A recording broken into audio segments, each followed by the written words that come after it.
तो अब हम लोग बात करेंगे शाहजहां के शासनकाल के विषय में। तो शासनकाल इनका था 1627 ईस्वी से 1658 के मध्य। इन्होंने जो प्रमुख अभियान किए वह थे दक्कन के पठार में अभियान, फिर इन्होंने अफगान शासक अभिजात खान जहान लोदी को हराया। किसको? अभिजात खान जहान लोदी को इन्होंने परास्त किया। अहमदनगर के खिलाफ इन्होंने अभियान चालू किया, फिर उसमें बुंदेलों को हराया इन्होंने, और बुंदेलों को हरा कर इन्होंने ओरछा पे कब्जा कर लिया। कहाँ पे? ओरछा पे, ठीक, कब्जा कर लिया। उत्तर पश्चिम में इन्होंने बल्ख पर कब्जा कर लिया। उत्तर पश्चिम कौन सा क्षेत्र था? जो था वह था पाकिस्तान, अफगानिस्तान, ये वाला जो इलाका था वो था उत्तर पश्चिम का क्षेत्र, वहाँ पे कब्जा कर लिया। फिर उसके बाद बल्ख पर कब्जा करने के लिए उन्होंने उज्बेकों के खिलाफ अभियान किया, लेकिन क्या हो गया? अभियान विफल हो गया। ठीक है, अभियान विफल हो गया। फिर कंधार जो था वह किनके पास चला गया? सफविदों के पास। कंधार सफविद के पास चला गया। ठीक है, फिर 1632 आया। 1632 में इन्होंने अहमदनगर को जीत लिया। बाद में किसको जीत लिया? अहमदनगर को जीत लिया। फिर बीजापुर, जो बीजापुर है, ठीक है, से सुलह किया। इसको जीता नहीं है, निवेदन किया कि हमसे संधि कर लीजिए और हमारे राज्य का संरक्षण प्राप्त कर लीजिए। 1658 फिर आ गया धीरे धीरे। 1658-57 में पुत्रों में उत्तराधिकार के लिए झगड़ा हो गया। ठीक है, इनके बेटे भी क्या कर दिए? झगड़ा कर दिया अपने पिताजी जैसे। फिर क्या हुआ? दारा शिकोह सहित 3 भाइयों को औरंगजेब ने मरवा दिया कि सत्ता केवल हमारी होगी, बाकियों को हम बंटवारा में नहीं देंगे। क्यों? क्योंकि इसमें एक प्रथा चलती थी कि जो पिता होता था वह जितना राज्य जीतता था वह अपने पुत्रों में बराबर बराबर बांट देता था, लेकिन औरंगजेब ने सबको मरवा दिया अपने भाइयों को और खुद ही शासक बन बैठा। अब बात करते हैं औरंगजेब के विषय में। तो औरंगजेब का जो शासनकाल था वह 1658 से 1707 के मध्य था। ठीक है, यही 2 शासक थे, अकबर और औरंगजेब, जिनका शासनकाल अधिक दिनों तक रहा। 1663 में अहोमों को हराया इन्होंने। किसने? औरंगजेब ने 1663 में अहोमों को परास्त कर दिया। पुनः क्या हुआ? परास्त तो हो गए अहोम, लेकिन बीच में बैठे थे, क्या किया जाए क्या। फिर 1680 में उठे एकाएक, फिर से विद्रोह कर दिया। कब? 1680 में। उत्तर पश्चिम में यूसुफ जई और सिखों के खिलाफ अभियान में अस्थायी सफलता मिली। अर्थात जो यूसुफ जई था उत्तर पश्चिम में और सिख थे, इनको हराया तो, लेकिन कुछ क्षण के लिए हरा पाया। बाद में फिर वहाँ पे क्या कर लिया? सिखों और अहोमों ने, यूसुफ जई ने, ठीक है, यूसुफ जई ने कब्जा कर लिया उत्तर पश्चिम के इलाकों में। मारवाड़ के राजपूतों ने विद्रोह कर दिया, जिस कारण से क्या हो गया? मुगलों ने राजपूत वंश में, मारवाड़ में उनके जो आंतरिक मामले थे उसमें भी हस्तक्षेप करना शुरू कर दिया। ठीक है, मुगलों का दखल हो गया। मराठा शासक शिवाजी को आगरा के जेल में कैद कर दिया। कैद तो कर दिया, लेकिन शिवाजी थे बड़े बुद्धिमान आदमी, कैद कर दिया। अब क्या कि उन्होंने प्लान बनाया और रातों रात भागने का प्लान बना लिया और भाग भी गए। और भागने के बाद उन्होंने कहा अब तो हम इन मुगलों को छोड़ेंगे नहीं। फिर उन्होंने अपने राज्य को स्वतंत्र घोषित करके विद्रोह प्रारंभ कर दिया। राजकुमार अकबर, ठीक है, इन्हीं के बेटे थे औरंगजेब के, राजकुमार अकबर द्वितीय का विद्रोह हुआ, जिसमें उनको मराठा व दक्कन के शासक ने मदद किया। और देखिए, औरंगजेब के खिलाफ अकबर द्वितीय ने विद्रोह किया, जिसमें किन किन ने उनको हेल्प की? मराठों ने और दक्कन के शासकों ने। लेकिन बेटा जब पिताजी के सामने गए तो कहे अब हमसे नहीं होगा भाई, ये नहीं होगा। तो हथियार छोड़ के कहाँ भाग गए? ईरान भाग गए, सफविद शासकों के पास। कहाँ? ईरान भाग गए। ठीक है, फिर आता है धीरे धीरे 1685 में बीजापुर को जीत लिया, 87 में गोलकुंडा को जीत लिया। अर्थात यह कहाँ चला गया? दक्षिण भारत चला गया ये। ठीक है, इन इलाकों में भी ये औरंगजेब चले गए। 1658 में मराठों के विरुद्ध अभियान किया। ठीक है, अभियान किया। देखिए, औरंगजेब ने शांति से शासन नहीं किया। इसका जो पूरा समय था वह युद्धों को, विद्रोहों को दबाने में और करने में ही सारा समय बीत गया। यह सबसे कट्टर मुसलमान था। ठीक है, अब बात करते हैं मुगलों के अन्य शासकों के साथ संबंध कैसा था। ठीक है, देखिए, मुगलों ने अनेक राजवंशों को जीता, लेकिन उनके साथ जीतने के साथ ही साथ उन्होंने सम्मानीय व्यवहार भी किया। कैसे? देखिए, एक उदाहरण मिलता है। सिसोदिया राजवंश को हरा दिया, उनकी जागीर को हरा दिया। ठीक है, फिर क्या किया? बाद में जागीर को वापस दे दिया मित्रवत व्यवहार के रूप में, और मित्रवत व्यवहार के साथ ही साथ उन्होंने उनको उच्च पदों पर भी काबिज कराया। कहाँ पे? उच्च पदों पर शासन में उनको अधिकार प्राप्त हो गए। किनको? जो राजपूत थे। राजपूत कन्याओं से इन्होंने व्यवहार अर्थात विवाह किया और उनके उनके साथ उचित व्यवहार भी किया। बात करते हैं अब इम्पोर्टेंट फैक्ट की। तो जहांगीर की जो माँ थी, ठीक है, जहांगीर की जो माँ थी वह जयपुर, जो कि प्राचीन काल में कहा जाता था अंबर, वहाँ की राजकुमारी थी। और शाहजहां की जो माँ थी वह राठौर की राजकुमारी थी।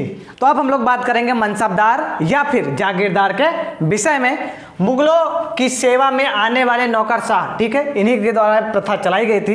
तो मुगलों की सेवा में आने वाले नौकरशाह, ठीक है, नौकरशाह उन्हें कहते हैं, जैसे ISPCS हो गए, ये सभी नौकरशाह की श्रेणी में ही आते हैं आज में, लेकिन उस समय आते थे मनसबदार, ठीक है। जो नौकरशाह थे उनको क्या कहा गया? मनसबदार कहा गया, जो भी नौकरशाह थे।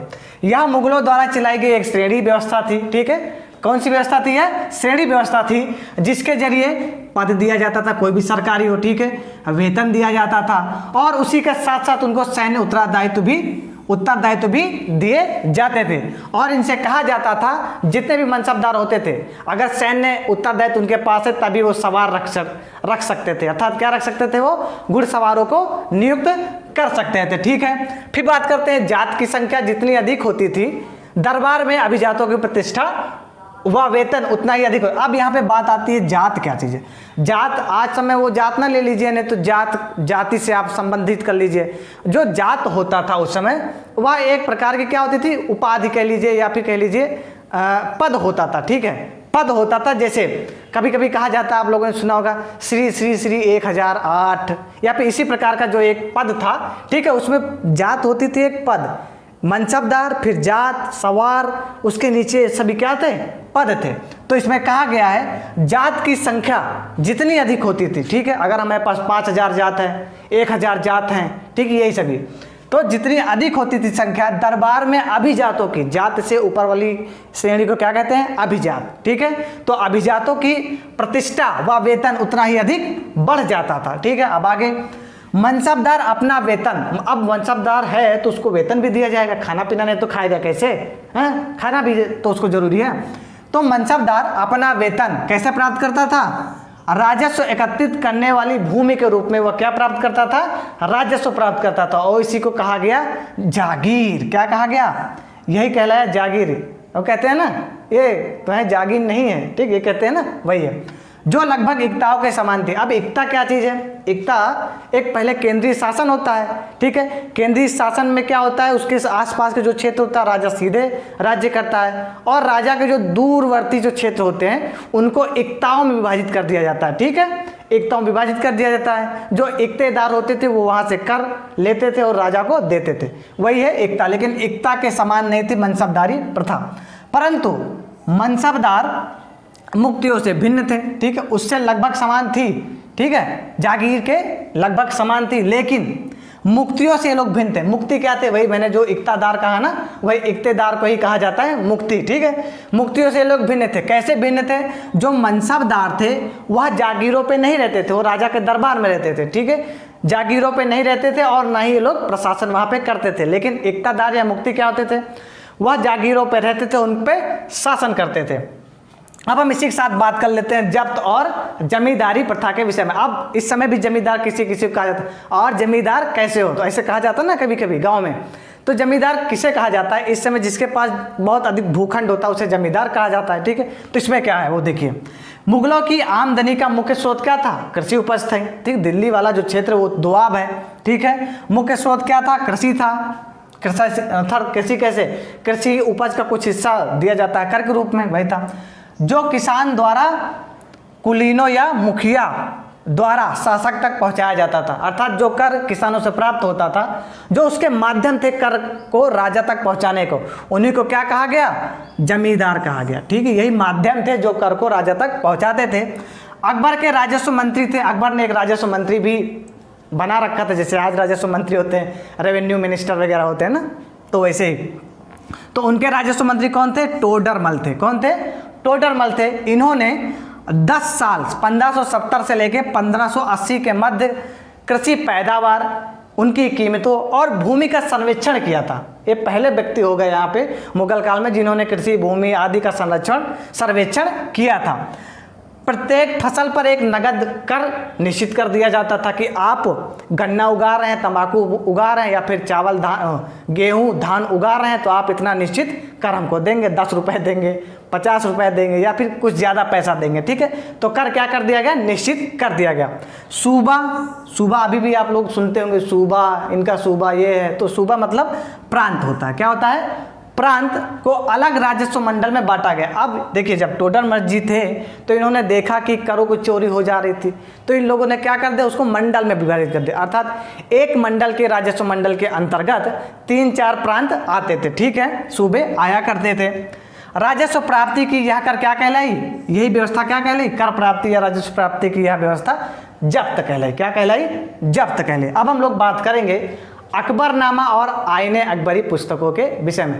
अकबरनामा को 3 प्रतियों में विभाजित किया गया, 3 प्रतियों में लिखा गया। देखिए, अबुल फजल द्वारा लिखी गई 3 जिल्द में, जिल्द क्या चीज़ है, जिल्द माने पुस्तक होता है। ठीक है, पुस्तक या फिर कह लीजिए प्रति, क्या प्रति में क्या किया, पहली प्रति में अबुल फजल ने बताया है अकबर के पूर्वजों के विषय में, अर्थात उसने अकबर के पूर्वजों का वर्णन किया है, किसमें, पहली जिल्द में। और दूसरी जिल्द में अकबर के शासनकाल में हुई प्रमुख घटनाओं का विवरण दिया है। ठीक है, और तीसरी जिल्द में कहा है प्रशासन, घराने, राजस्व व साम्राज्य के भूगोल के विषय में उसने क्या किया है, एक विस्तृत वर्णन दिया है आईने वो अकबरनामा में। ठीक है, हम लोग बात करते हैं साथ ही साथ आईने अकबरी में क्या लिखा है। तो आईने अकबरी में फसलों की पैदावार की कीमतों की, फसल कौन कौन सी पैदा हो रही हैं और उनकी कीमत कितनी है, मजदूरी कितनी मिलती थी, मजदूरों को 10 रुपया मिलती थी कि 100 रुपया मिलत रही कि सोने के सिक्का मिलत रहे हैं, इस सब चीज़ों के विषय में इसमें जानकारी दी गई है। ठीक है, राजस्व का सांख्यिकी विवरण भी इसमें दिया गया कि इस क्षेत्र से हमको 10 रुपया मिल रहा है, इस क्षेत्र से 10,000 मिल रहा है, तो इन सभी का जो विवरण है वो आईने अकबरी में दिया गया है। अब हम लोग आगे पढ़ेंगे अकबर की नीतियों के विषय में। अकबर की नीतियों की बात करें उससे पहले अगर यह वीडियो आपको अच्छी लग रही है तो लाइक करें और अधिक से अधिक शेयर कर दें। तो हम लोग बात करते हैं अकबर की नीतियों के विषय में, तो बात करते हैं साम्राज्य की। तो साम्राज्य जो था वह कई सूबों में बटा हुआ था, कई प्रांतों में बटा हुआ था। जैसे आज आप लोग देखते ही होंगे कि जैसे उत्तर प्रदेश है, उत्तर प्रदेश में 75 जिले हैं, या ठीक है सूबा कह लीजिए, ठीक 75 जिला, वैसे इनके यहाँ भी था साम्राज्य था। साम्राज्य को विभिन्न प्रांतों में बांटा गया था, जिनको क्या कहा गया, सूबा कहा गया। क्या, सूबा कहा गया। और सूबे का जो प्रशासक होता है, ठीक है, जैसे जिले का प्रशासक जिलाधिकारी, वैसे सूबे का प्रशासक क्या था यहाँ पे, वह था सूबेदार। सूबेदार एक प्रशासक के साथ साथ राजनैतिक कार्यकर्ता भी था और वह सेना का दायित्व भी निभाता था साथ ही साथ। जैसे बगल में युद्ध हो गया, ठीक है, तो वो भी अपनी सेना लेके राजा के साथ युद्ध करने जाता था। प्रत्येक प्रांत में एक दीवान था। देखिए दीवान क्या होता था, वहां पे एक वित्तीय अधिकारी होता था, ठीक है, जो राजा द्वारा नियुक्त किया जाता था। तो प्रत्येक प्रांत में एक दीवान भी होता था। कानून व्यवस्था बनाए रखने के लिए सूबेदार को बख्शी, अब बख्शी किसे कहते हैं, जो सेना का वेतन अधिकारी होता है, ठीक है, सैन्य वेतन अधिकारी, उसको बख्शी कहा जाता था, बख्शी अधिकारी। ठीक है, सदर जो होता था वह धर्माधिकारी होता था। फौजदार सेना नायक होता है। और जो कोतवाल था वह नगर का क्या था, रक्षक था। फौजदार, ठीक है, फौजदार और कोतवाल वो नगर की सुरक्षा करने वाले सैनिक होते थे। उन सभी का क्या था, सहयोग प्राप्त था। किनको, सूबेदार महोदय को, जिसके कारण से वो लोग क्या करते थे, शासन व्यवस्था को सुचारू रूप से चलाते थे। अकबर ने अबुल फजल की मदद से, किसने, अकबर ने अबुल फजल की मदद से सुलह ए कुल, क्या चीज़, सुलह ए कुल, जिसका अर्थ होता है सर्वत्र शांति। क्या होता है सुलह ए कुल का मतलब, सर्वत्र शांति को अपनाया। अर्थात इस नीति को क्या किया, अपनाया और अपने राज्य में लागू किया। उसने इसी नीति के माध्यम से सभी धर्मों को समान भाव अर्थात समभाव के माध्यम से, इसी माध्यम से समभाव की धारणा को क्या किया, अपने राज्य में लागू किया। ठीक है, सभी धर्मों का समान अधिकार वहां पे प्राप्त था उसके राज्य में। 17वीं शताब्दी व उसके बाद के मुगल साम्राज्य की भी हम लोग चर्चा कर लें। मुगल साम्राज्य आर्थिक और वाणिज्यिक क्षेत्रों में इसकी क्या हुई, समृद्धि हुई। देखिए 17वीं शताब्दी आते आते मुगल साम्राज्य जो था वह अपने चरमोत्कर्ष पे चला गया। कब, जब औरंगजेब अपने शासन काल को बढ़ा रहा था, शासन कर रहा था भारत में, तो उसके समय में जो भारत था वह चहुमुखी विकास कर रहा था। भले वो आक्रमण हो रहे थे, विद्रोह हो रहे थे, ठीक है। मुगल साम्राज्य आर्थिक और वाणिज्यिक क्षेत्र में इसकी क्या हुई, समृद्धि हुई, परंतु उसके साथ ही साथ एक कुल तो अमीर होता चला जा रहा था, लेकिन जो निचला तबका था वो अधिक से अधिक क्या हो रहा था, चुसता चला जा रहा था, उसको शोषण का शिकार होना पड़ रहा था बार बार। तो इस कारण क्या होगा, वह दरिद्र और सामाजिक असमानताएं भी उसमें दिखाई पड़ रहे थे उस समाज में, जहाँ पे विकास भी हो रहा था और उसके साथ ही साथ सामाजिक दरिद्रताएं भी उत्पन्न हो रही थी। शाहजहां के शासन काल के 20वें वर्ष में, कब, जब शाहजहां का शासन स्टार्ट हुआ उसके 20वें वर्ष में के जो दस्तावेज हैं, 20वें वर्ष के कुछ दस्तावेजों से हमें जो पता चलता, हम बताते हैं। ऐसे मनसबदार, उससे पता चलता है, ऐसे मनसबदार जिनको उच्च पद प्राप्त था, जैसे ठीक है आप अधिकारी हैं, आपका मैंने प्रमोशन करके आगे भेज दिया, ठीक है, तो उसी समय जो मनसबदार थे जिनको उच्चतम पद प्राप्त था, जिनकी कुल संख्या कितनी थी, अर्थात कितने पद थे, 8000 थे, जिनमें से 445 ही थे वहाँ पे, क्या थे, 8000 पूरे थे लेकिन 445 ही वहाँ पे उपस्थित थे। कुल मनसबदारों की एक छोटी सी संख्या थी, ठीक है, एक छोटी संख्या लगभग 5.6% को ही साम्राज्य का एक बहुत बड़ा हिस्सा 61.5% वेतन दिया जाता था। अब आप अंदाजा लगाइए, कोई 6% है उसको आप 61% दे दीजिए, तो ये तो नाइंसाफी होती थी छोटे तबके को। मुगल साम्राज्य व मनसबदारों के वेतन का बड़ा भाग, देखिए अगर वेतन ज़्यादा मिलता था लेकिन फिर भी उनके पास बेचारों के पास कुछ भी नहीं बचता था। मुगल सम्राट व मनसबदारों के वेतन का बड़ा भाग, क्या चीज़, वेतन का जो बड़ा हिस्सा था वह वस्तुओं पर खर्च हो जाता था, खाना पीना, विभिन्न प्रकार की वस्तुएं, वस्त्र हो गया, शिल्प वाली वस्तुएं हो गई, जैसे हो गया मूर्तियाँ हो गई, इन सभी चीज़ों पर शिल्पकारों के लिए, ठीक है, यहाँ पे तो फायदा होता था शिल्पकारों को, किसानों को, क्यों, क्योंकि ये जो मनसबदार थे और शासक थे उनके सामानों को खरीदते थे, ठीक है, तो उनको क्या होता था, लाभ प्राप्त होता था और मनसबदारों का पैसा खत्म होता था। परंतु राजस्व का भार अधिक होने से प्राथमिक उत्पादकों, वही जो प्राथमिक उत्पादक कौन, किसान और शिल्पकार के पास बहुत कम धन बचता था, यह असमानता थी यहाँ पे। 17वीं शताब्दी के अंत तक साम्राज्य विभिन्न प्रांतों में बढ़ चुका था। अगर कोई राज्य है आपका, ठीक है, विभिन्न प्रांतों में बांट देंगे तो उसका कोई एक शासक होगा, क्यों भाई साहब हमसे मित्रता कर लीजिए, बड़ा साम्राज्य हम लोग बनाएंगे, आधा आधा ले लेंगे, तो क्या होगा, ऐसा करते करते क्या हुआ, छोटे छोटे साम्राज्य क्या हुए, छिटपुट करते हुए स्वतंत्र होने लगे थे, ठीक है, कब, 17वीं शताब्दी के उत्तरार्ध में। इंटरेस्टिंग फैक्ट के अंतर्गत हम लोग जानकारी प्राप्त करेंगे मुगलों के समकालीन शासकों के विषय में। तो ऑटोमन तुर्की के जो सुल्तान थे सुलेमान, उनका शासनकाल था 1520 से 66 तक, 1566 तक मुगलों के समकालीन हुआ करते थे, जिनके साम्राज्य का विस्तार यूरोप तक था। कहाँ तक, यूरोप तक था। इन्होंने हंगरी को, इन्होंने सुलेमान ने हंगरी को अपने राज्य में मिलाया और ऑस्ट्रिया को घेरा, कैसे, ऑस्ट्रिया है उसको घेराव कर लिया। बगदाद व इराक पर इन्होंने कब्जा कर लिया। सुल्तान को अल कानूनी, किसका, अल कानूनी, जिसको कहा जाता है कानून निर्माता या विधि निर्माता की उपाधि से नवाजा गया, किसको, सुलेमान को, ठीक है। अब हम लोग बात करते हैं अकबर के समकालीन शासकों के विषय में। सबसे पहले हम लोग चलते हैं इंग्लैंड की ओर, ठीक है, वहाँ पे महारानी से मिलने चलते हैं। तो महारानी कौन थी उस समय, एलिजाबेथ थी। कौन, एलिजाबेथ, जिनका शासनकाल था 1558 से 1603 ईस्वी तक। इराक का जो शासक था उस समय वह सफविद शासक हुआ करता था, जिसका नाम था शाह अब्बास, जिसका शासनकाल क्या था, 1588 से 1629 ईस्वी तक। फिर दूसरी ओर चलते हैं रूस की ओर। तो रूस में उस समय शासक थे जार इवान फोर्थ बेसिलाएविच। कौन थे, जार इवान फोर्थ बेसिलाएविच, जिनका शासनकाल था 1530 से 1584 ईस्वी तक। इस प्रकार हमारा ये चैप्टर नंबर 4 मुगल साम्राज्य समाप्त होता है, ठीक है। इससे संबंधित जो नोट्स हैं आपको हमारे टेलीग्राम चैनल पर मिल जाएंगे, जिसका लिंक डिस्क्रिप्शन में है। आप इसे अधिक से अधिक लाइक करें, शेयर करें और सब्सक्राइब करें। साथ ही साथ सुझाव कमेंट के माध्यम से जरूर दें। साथ ही साथ डिस्क्रिप्शन लिंक में आप इतिहास के और भूगोल के विभिन्न प्लेलिस्टों को देखिए और ज्ञान का वर्धन करिए, ज्ञान बढ़ाइए। इसी के साथ यह वीडियो यहीं तक, धन्यवाद।